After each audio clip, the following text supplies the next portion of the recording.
بسم اللہ الرحمن الرحیم۔ گمنام ہیروز کے معزز ناظرین، السلام علیکم۔ آئیے چلتے ہیں کہانی کی طرف۔ وانسی نے کہا، میں تم سے بحث نہیں کروں گی، میں بھی بابا صاحب کے ادارے کی طالبہ ہوں، لیکن اس سے پہلے اپنے انٹیلیجنس ڈپارٹمنٹ کی جاسوس ہوں۔ علی نے کہا، تم ادارے کے اندر دن رات آتی جاتی رہی ہو، مجھ سے ٹریننگ حاصل کرتی رہی ہو، کیا تم نے ایسی کوئی سرگرمی دیکھی ہے جو تمہارے ملک کے خلاف ہو؟ مسجدوں، مندروں، گرجاؤں اور بڑے بڑے مذہبی اداروں کے پس پردہ سیاسی چالیں چلی جاتی ہیں۔ میں اس سلسلے میں بحث نہیں کروں گی۔ حکومت کے خلاف کون سازشیں کر رہا ہے اور کون نہیں کر رہا ہے، اس کا فیصلہ ہمارے اکابرین کرنے والے ہیں۔ علی نے کہا، اچھی بات ہے، میری مما اور پاپا صحیح وقت پر یہاں پہنچ رہے ہیں، وہ تم لوگوں کی غلط فہمیاں دور کر دیں گے۔ میں سونیا کے ساتھ وہاں پہنچا تو چینی آرمی کے اعلیٰ افسران ہمارے استقبال کے لیے آئے ہوئے تھے۔ وہ ہمیں اپنے ساتھ ہیڈ کوارٹر میں لے گئے۔ وہاں شاندار ڈنر کا اہتمام کیا گیا تھا۔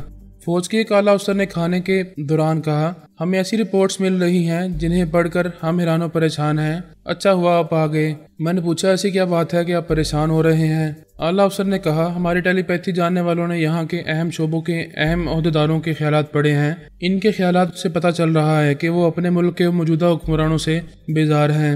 وہ اپنے بدھ مذہب سے بھی بیزار ہیں۔ انہوں نے اسلام قبول کیا ہے اور یہ سوچتے ہیں کہ جناب عبداللہ واسطی کو اس ملک کا حکمران بننا چاہیے۔ سونیا نے کہا، اگر ان کے دماغوں میں ایسی باتیں پک رہی ہیں تو صاف ظاہر ہے کہ ٹیلی پیتھی جاننے والے دشمنوں نے ان عہدیداروں کے دماغوں کو متاثر کیا ہے اور ترمیمی عمل کے ذریعے اپنے ہی حکمرانوں کے خلاف انہیں متنفر کر رہے ہیں۔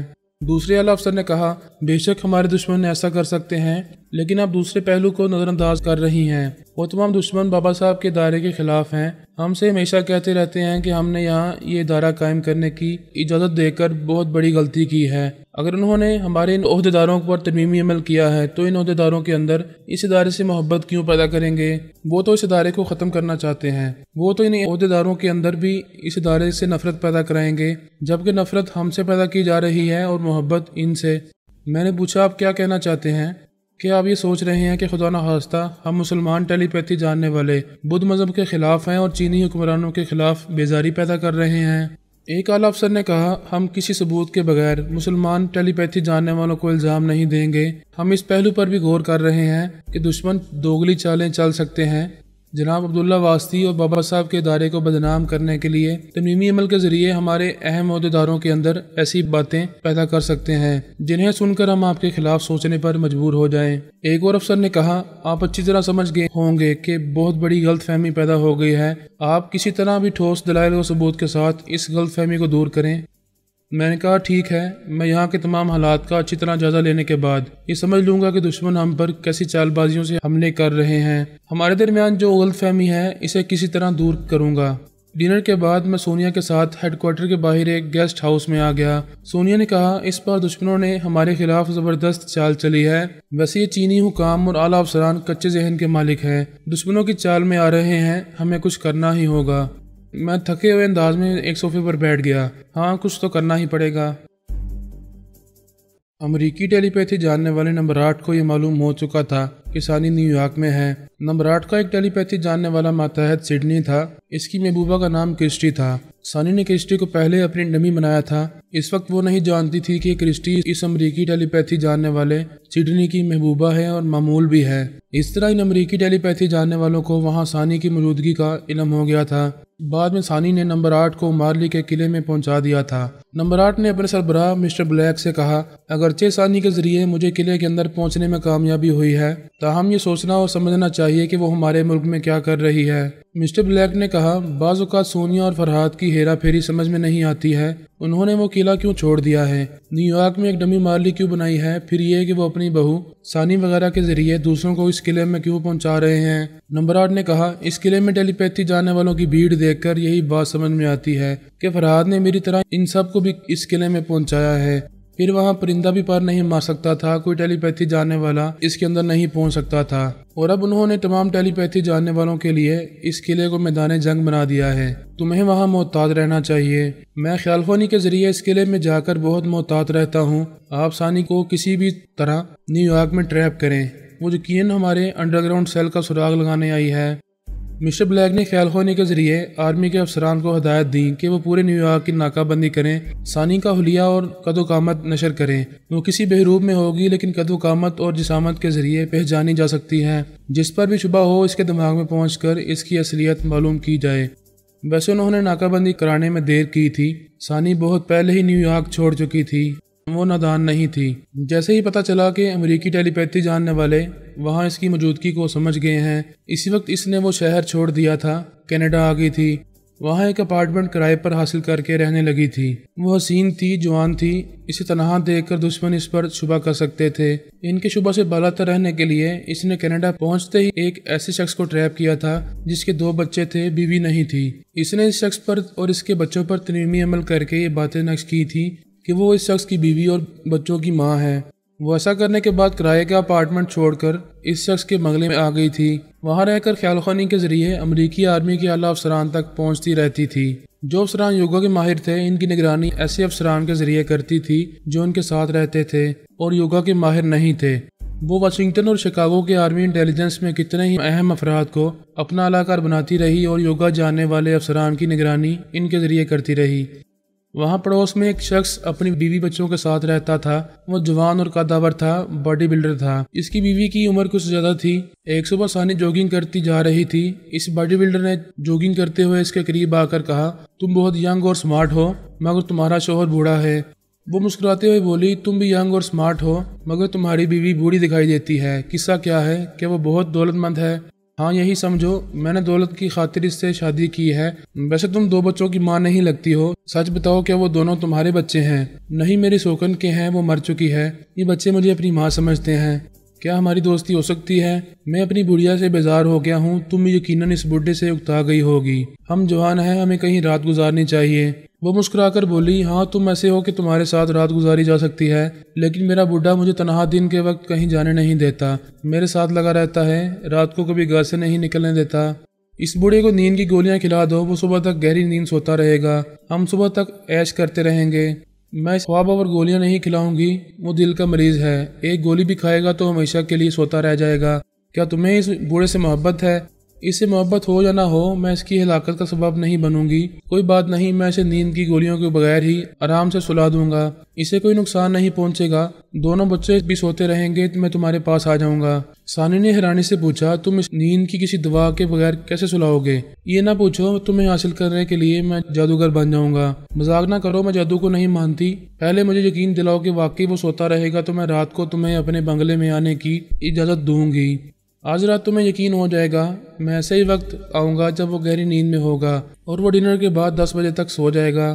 ثانی نے اس کی باتوں سے اندازہ لگا لیا کہ وہ ٹیلی پیتھی جانتا ہے، آج رات اسے معلوم ہو سکتا ہے کہ اس کی اصلیت کیا ہے۔ وہ جاگنگ کرتی ہوئی بولی، اچھا میں جا رہی ہوں، بنگلے تک پہنچنے میں دیر ہوگی تو وہ بڈھا مجھ پر شبہ کرے گا۔ اس باڈی بلڈر نے اس کا ہاتھ پکڑ کر کھینچتے ہوئے کہا، پکی دوستی رات کو ہوگی، ابھی دوستی کی ابتدا تو کرتی جاؤ۔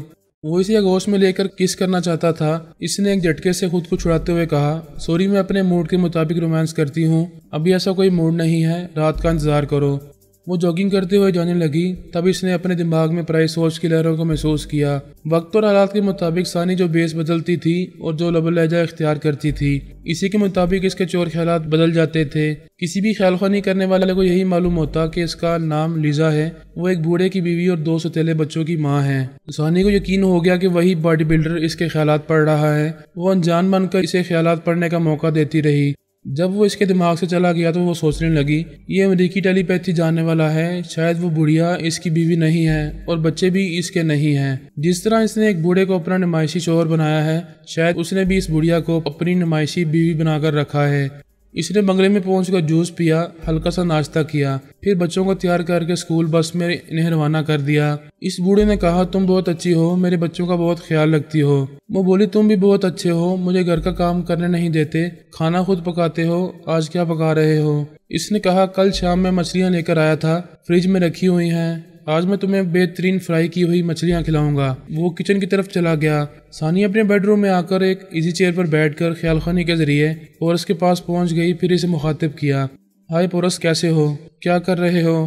تعجب ہے، یہ آفتاب مغرب سے کیسے نکل رہا ہے؟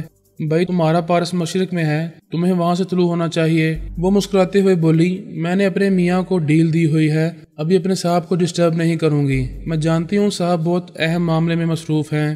تمہارا صاحب کسی کام کا نہیں ہے، جس انڈر گراؤنڈ سیل میں وہ ناکام رہا ہے وہاں میں کامیاب ہو رہا ہوں۔ اپنی کامیابی پر زیادہ غرور نہ دکھاؤ، مجھے پتا ہے تم مریضہ کے ساتھ جب چاہتے ہو انڈر گراؤنڈ سیل میں پہنچ جاتے ہو۔ تم نے نمبر 3 کو معمول بنا لیا ہے۔ ایسی کامیابیاں تو میں چلتے پھرتے حاصل کرتی ہوں، تم میرے پارس کا کیا مقابلہ کرو گے؟ پہلے میرے مقابلے میں کامیاب ہو کر دکھاؤ۔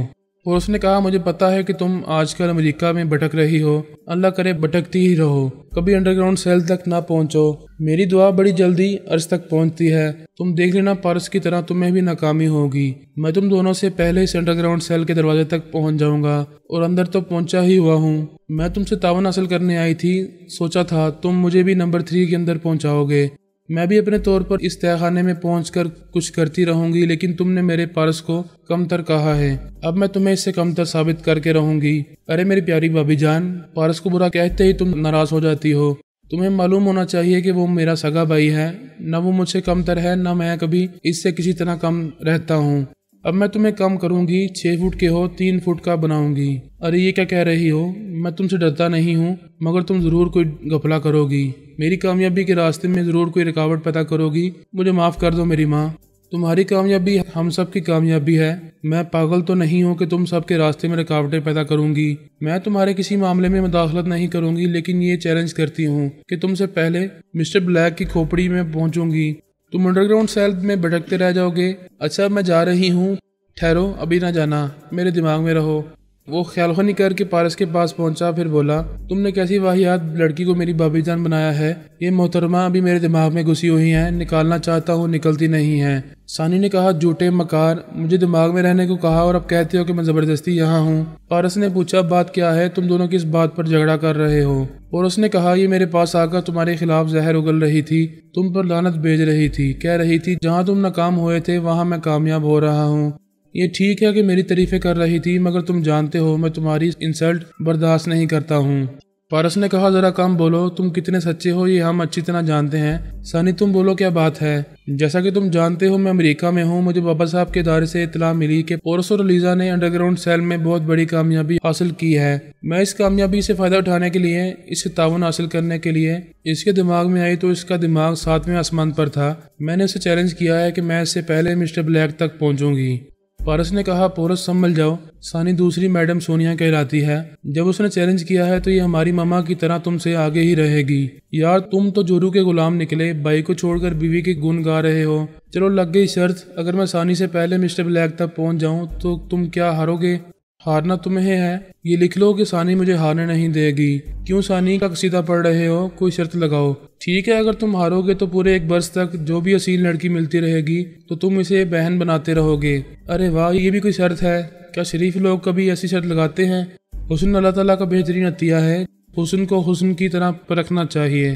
ثانی نے کہا، پارس اسے اپنی شکست کا یقین ہو گیا ہے، یہ ڈر رہا ہے کہ ایک تو بازی ہارے گا اور اوپر سے لڑکیوں کو بہن بناتا رہے گا، بیچارہ دونوں طرف سے مارا جائے گا۔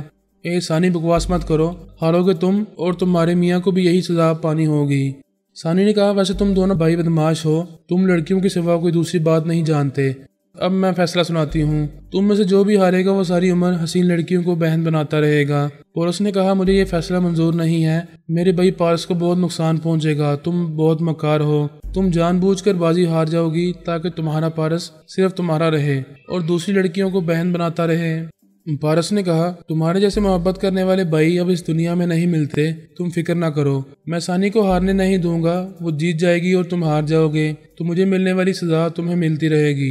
بکواس مت کرو، تم میاں بھی مجھے الو نہیں بنا سکتے۔ ثانی نے کہا، کیونکہ تم بنے ہوئے ہو۔ اچھا زیادہ نہ بولو، ایک دوسرے کو چیلنج کرنے کی حماقت نہ کرو، ہمیں ایک دوسرے کے تعاون سے مسٹر بلیک تک پہنچنا چاہیے۔ اب سیدھے راستے پر آئے ہو، چلو ثانی کو نمبر 3 کے اندر پہنچا دو۔ ثانی بھی اپنے طور پر اہم معلومات حاصل کرے گی تو تمہیں بتاتی رہے گی۔ پورس نے اسے نمبر 3 کے دماغ میں پہنچا دیا، وہ اس کے مختصر سے خیالات پڑھ کر واپس آ گئی، پھر بولی، تھینک یو پورس، میں پھر کسی وقت تم سے رابطہ کروں گی۔ پورس چلا گیا۔ پورس نے کہا، کیسی ہو ثانی؟ یوں تو میں تم سے روز ہی رابطہ کرتا ہوں، لیکن کل سے اب تک بہت مصروف رہا۔ اپنی صفائی پیش نہ کرو، کرونا نے مصروف رکھا ہوگا۔ سوکن کی زبان نہ بولو، جرمنی میں کورونا سے بچھڑنے کے بعد اب تک اس سے ملاقات نہیں کی ہے، اس سے دور ہی دور رہتا ہوں۔ کیا میں تمہیں پارس نہیں پارسا سمجھوں؟ جبکہ تم پارسا کبھی نہیں بنو گے، کسی دوسری نے تمہیں کورونا سے دور کر دیا ہوگا۔ اس شک کا علاج تو میرے باپ کے پاس بھی نہیں ہے۔ میں دل کی بات کہتا ہوں کہ تمہارے پاس آنے اور تمہارے ساتھ رہنے کے لیے دل مچل رہا ہے، مگر تم یقین نہیں کرو گی۔ تمہاری یہ پیار بھری باتیں مجھے اچھی لگتی ہیں، لیکن کیسے یقین کروں؟ میرے لیے بے چین رہتے تو ابھی چلے آتے۔ ماسکو میں جو بھی مصروفیات ہیں، خیال خونی کے ذریعے ان سے نمٹ سکتے ہو۔ میں یہی کرنے والا ہوں، بس مجھے راسپوٹن کا انتظار ہے۔ وہ راسپوٹن پیلس میں رہتا ہے، ابھی کسی دوسری رہائش گاہ میں چھپا ہوا ہے۔ کسی دن کسی وقت بھی وہ پیلس میں آئے گا تو میں اسے دبوچ لوں گا۔ کیا وہاں جسمانی طور پر رہنا ضروری ہے؟ ہاں، اس پیلس میں راسپوٹن کی ایک حسین داشتہ رہتی ہے۔ مما اس داشتہ کے اندر رہ کر راسپوٹن کا انتظار کر رہی ہیں۔ اگر وہ اسے پیلس کے اندر ٹریپ کرنے میں ناکام رہیں گی تو میں پیلس کے باہر جسمانی طور پر موجود رہوں گا، اسے فرار ہونے کا موقع نہیں دوں گا۔ پھر تو تمہارا وہاں رہنا ضروری ہے۔ راسپوٹن ٹیلی پیتھی کی دنیا میں آتے ہی بڑی اہمیت حاصل کر رہا ہے۔ وہاں مما موجود ہیں تو تم بھی ہو، تو پھر اس کی شامت آ گئی ہے، وہ بچ کر نہیں جا سکے گا۔ ہماری یہی کوشش ہوگی۔ ویسے وہ پچھلے 2 دنوں سے اپنے پیلس میں نہیں آ رہا ہے، اسی شہر میں کہیں چھپا ہوا ہے۔ یوں لگتا ہے جیسے اسے خطرے کا احساس ہو گیا ہے۔ ہو سکتا ہے کہ وہ خطرہ محسوس کر رہا ہو۔ کیا اس کے بارے میں کچھ معلوم کرنے کا کوئی اور ذریعہ نہیں ہے؟ اس کے پیلس میں تمام خدمت گار یوگا کے ماہر ہیں، صرف وہ داشتہ ایسی ہے جس کے دماغ میں ہمیں جگہ مل گئی ہے۔ وہ اپنے یوگا جاننے والے ماتحتوں سے رابطہ کرتا ہوگا، کسی طرح ان کے دماغ میں پہنچنے سے اس کی موجودہ مصروفیات کا علم ہوگا۔ مجھے اس کی داشتہ کے دماغ میں لے چلو، میں اس پیلس کو اندر سے دیکھوں گی، اس داشتہ کے خیالات پڑھوں گی۔ وہ پارس کے ساتھ اس حسینہ کے اندر آ گئی، وہاں خاموش رہ کر اس کے خیالات پڑھنے لگی۔ تھوڑی دیر بعد ثانی نے اور پارس نے راسپوٹن کی آواز سنی۔ وہ کہہ رہا تھا، ہائے میری جان، کیسی ہو؟ یہاں ہر طرح کا آرام ہے، مگر تمہارے بغیر سکون نہیں ملتا ہے۔ میں دن رات تمہارا انتظار کرتی رہتی ہوں، آخر تم کہاں ہو؟ پارس نے فوراً ہی سونیا کو وہاں بلا لیا۔ راسپوٹن کہہ رہا تھا، میں کہیں بھی ہوں، تم پوچھ کر کیا کرو گی؟ میں تمہارے پاس چلی آؤں گی، مجھے بتاؤ تم کہاں ہو؟ وہ بولا، مجھے یوں لگ رہا ہے جیسے تمہارے اندر کوئی چھپا ہوا ہے اور وہ تمہارے ذریعے میرا موجودہ پتہ معلوم کرنا چاہتا ہے۔ وہ بولی، کیا میرے اندر کوئی چھپا ہوا ہے؟ یہ میرے ساتھ بڑی مجبوری ہے کہ میں پرائی سوچ کی لہروں کو محسوس نہیں کر پاتی ہوں۔ میں پچھلے 2 دنوں سے یہی سوچ رہا ہوں۔ میرے پیرس میں سبھی یوگا کے ماہر ہیں، صرف تمہاری طرف سے اندیشہ رہتا ہے۔ اگرچہ میں تمہیں باہر نکلنے کی اجازت نہیں دیتا ہوں، مگر ٹیلی پیتھی جاننے والے بڑے کمینے ہوتے ہیں، باہر سے راستہ بنا کر اندر چلے آتے ہیں۔ میں کیا کروں؟ تم شبہ کر سکتے ہو، کیا میرے دماغ کو لاغ نہیں کر سکتے؟ تم پیتی ہو، نشہ کرتی ہو، میں تمہیں پینے سے نہیں روکتا کیونکہ نشے میں خوب ادائیں دکھاتی ہو، لیکن اب مجھے اداؤں سے بہلنا نہیں چاہیے۔ ٹیلی پیتھی کی دنیا میں آتے ہی میرے بے شمار دشمن پیدا ہو گئے ہیں، دانشمند یہ ہے کہ تم مجھ سے دور ہو جاؤ۔ وہ پریشان ہو کر بولی، یہ کیا کہہ رہے ہو؟ تم تو میرے دیوانے ہو، میں دور ہو جاؤں گی تو تم میرے بغیر کیسے رہ سکو گے؟ اگر تم کہیں دور جا کر رہو گی تو تمہارے پاس آنے کے لیے دل مچلتا رہے گا، اگر اتنی دور چلی جاؤ گی جہاں سے واپسی ممکن نہیں ہوتی تو پھر مجھے صبر آ جائے گا، تمہاری جدائی کے زخم پر کوئی دوسری مرہم لگتی رہے گی۔ تم بڑے ہی بے وفا اور ہرجائی ہو، مگر میں بے وفا نہیں ہوں، میں تمہیں چھوڑ کر یہاں سے کبھی نہیں جاؤں گی۔ یہ تم کیا پی رہی ہو؟ لیمن سکواش ہے، پچھلی رات بہت پی لی تھی، سر بھاری ہو رہا ہے۔ میں نے تمہیں جو انگوٹھی پہنائی ہے اس کا اوپری حصہ کھول کر لیمن سکواش میں ڈبو دو، پھر اسے نکال کر پیو گی، پھر ایک گھونٹ کے بعد دوسرا گھونٹ پینے کے قابل نہیں رہو گی۔ وہ گھبرا کر بولی، نہیں، تم نے یہ انگوٹھی مجھے پہناتے وقت کہا تھا اس میں زہر ہے، کسی برے وقت میں کام آئے گا، اور میرا خیال ہے کہ وہ برا وقت آ چکا ہے، جو کہہ رہا ہوں وہ کرو۔ وہ اس کی معمول تھی، اس نے حکم کی تعمیل کی، انگوٹھی کے اوپری حصے کو کھول کر لیمن سکواش میں ڈبو دیا، پھر بولی، میں نے اپنا حسن دیا ہے، جوانی دی ہے، میری وفاداری صرف تمہارے لیے ہے، فار گاڈ سیک مجھے خودکشی پر مجبور نہ کرو۔ میں مجبور کر رہا ہوں، لیکن جو تمہارے اندر چھپا ہوا ہے وہ یہ سمجھ رہا ہے کہ اتنے بڑے پیلس میں صرف تم ہی اس کی اہلکار بن کر رہ سکتی ہو، وہ تمہارے ذریعے کبھی نہ کبھی مجھ تک پہنچ سکتا ہے، تم اس کے لیے بہت اہم ہو، وہ چاہے تو تمہیں خودکشی سے باز رکھ سکتا ہے، تمہیں صرف شبہ ہے کہ کوئی میرے اندر ہے جبکہ کوئی نہیں ہے، اگر ہوتا تو میری انگلی سے یہ انگوٹھی اتار کر پھینک دیتا، وہ اب بھی بہت کچھ کر سکتا ہے، یہ شربت کا گلاس اٹھا کر پھینک سکتا ہے، تمہیں یہاں سے زندہ سلامت لے جا سکتا ہے، میں وعدہ کرتا ہوں ایسے وقت میں تمہیں نہیں روکوں گا، تم یہاں سے جا سکو گی۔ سونیا، ثانی اور پارس سمجھ رہے تھے کہ راسپوٹن کو اس حسینہ کے اندر کسی کی موجودگی کا شبہ ہے، مگر یقین نہیں ہے، وہ اندیشوں میں گرا رہتا ہے، اپنی اس داشتہ کی جان لے کر ہی رہے گا۔ وہ رونے لگی، کہنے لگی، میرے اندر کوئی نہیں ہے، شبہ نہ کرو، شبہ دور نہ کیا جائے تو دماغی سکون برباد ہو جاتا ہے۔ میں نے تمہیں دن رات کی مسرتیں دی ہیں، اس کے بدلے مجھے ہلاک نہ کرو، اس پیلس سے، اس شہر سے اور اس ملک سے کہیں دور چلے جانے دو۔ میرا وقت برباد نہ کرو، گلاس اٹھا کر پیو، جو میرے لیے خطرہ بن جاتا ہے میں اسے ہمیشہ کے لیے مٹا دیتا ہوں۔ اس نے گلاس کو اٹھا کر ہونٹوں سے لگا لیا۔ سونیا، ثانی اور پارس کو اس حسینہ سے ہمدردی تھی۔ اگر وہ ذرا بھی عملی طور پر ہمدردی کرتے تو راسپوٹین سمجھ لیتا کہ اس پیلس میں اس کی موت آ پہنچی ہے۔ آئندہ وہ کبھی ادھر کا رخ نہ کرتا۔ اس نے گلاس سے ایک گھونٹ پیا۔ وہ زہر اتنا تیز تھا کہ وہ دوسرا گھونٹ نہ پی سکی۔ گلاس ہاتھ سے چھوٹ کر نیچے گر پڑا۔